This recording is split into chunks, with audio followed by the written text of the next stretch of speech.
और श्रेष्ठ पवित्र चिट्ठी हाथ में है। राजा उसे लिए ही रह गए। खट्टी मीठी कुछ कहते न बना, फिर धीरज धरकर चिट्ठी बाँची। तब सवा सच्ची बात सुनकर प्रसन्न हुई। भरत जी छोटे भाई शत्रुघ्न सहित जहाँ खेलते थे वहाँ से समाचार पाकर आ गए।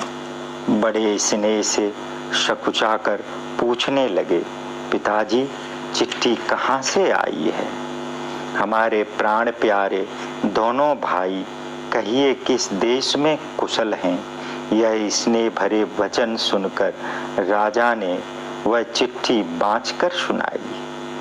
अंततः श्री महाराज अपराजित धीराज सकल महाराजानम सिरताज जगल लाज को जहाज गरीब निवाज महिमंडल महेंद्र सुरेंद्र के उपेंद्र सम करण काज यश जानत जहान केते भान समान प्रतापमान दानमान सम्मान सुजान ज्ञान प्रेम निधान दशरथ भूप को शीर केतु भूप की जय जी। आप अनूप कुशल स्वरूप हैं, यहाँ आपकी कृपा ही कुशल है।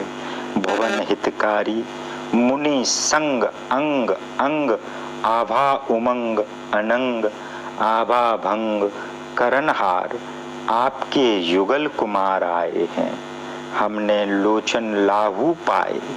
रामचंद्र जी ने महिपन मंद मोरी महेश धनु तोड़ मही कीर्त छाई महिमा पाई सज बारात आइए बिहाय ले जाइए। चिट्ठी सुनकर दोनों भाई पुलकित हो गए और स्नेह से फूले अंग न समाए। भरत जी की पवित्र प्रीति देखकर सब सभा ने विशेष सुख पाया। तब राजा ने दूत को पास बिठाकर मधुर और मनोहर वचन कहे। भैया कहो, दोनों बच्चे कुशल से तो हैं? तुमने भली भांत अपनी आंखों से देखे हैं। सावले और गोरे शरीर वाले, वे हाथ में धनुष लिए हैं, किशोर अवस्था में हैं, विश्वामित्र मुनि के साथ हैं। जो उनको पहचानते हो तो स्वभाव से ही कहो। प्रेम के विवश राजा ने बार बार यही पूछा।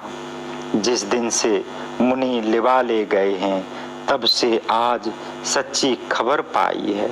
कहो राजा, जनक जी ने कैसे पहचाना? राजा के प्रिय वचन सुन दूत मुस्काने लगे और बोले, हे राजाओं में शिरोमणि, सुनिए, आपके समान धन्य कोई नहीं है कि जिनके राम लक्ष्मण जैसे जगत के भूषण दोनों पुत्र हैं। आपके पुत्र पूछने योग्य नहीं है।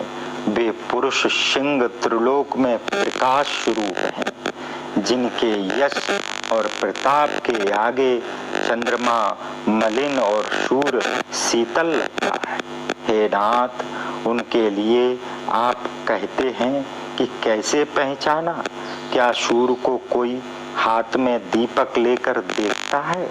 सीता जी के स्वयंवर में अनेक राजा एक से एक बढ़कर योद्धा इकट्ठे हुए थे, परंतु शिव जी का धनुष किसी से न हटा। सब बलवान वीर हार गए। तीनों लोकों में जो अभिमानी योद्धा थे, शिव धनुष ने उन सब की शक्ति तोड़ दी। बाणासुर, जो सुमेरु पर्वत को भी उठा सकता था, वह मन से हार कर परिक्रमा करके लौट गया। जिसने खेल ही में कैलाश पर्वत उठा लिया, वह रावण भी उस सभा में हार गया। सुनिए महाराज, वहाँ रघुवंश मणि रामचंद्र जी ने बिना ही श्रम के धनुष को ऐसे तोड़ डाला जैसे हाथी कमल की डंडी को तोड़ देता है। यह सुनकर क्रोध में भरे हुए परशुराम जी वहां आए। उन्होंने बहुत प्रकार से आंखें दिखाई, फिर राम जी का बल देखकर उन्हें अपना धनुष दे दिया और बहुत ही प्रकार से विनय करके वन को चले गए। हे राजन, जैसे श्री रामचंद्र जी अत्यंत बली हैं, वैसे ही लक्ष्मण जी भी तेज निधान हैं, जिन्हें देखते ही राजा लोग ऐसे कांपते हैं जैसे हाथी सिंह के बच्चे के ताकने से कांपते हैं।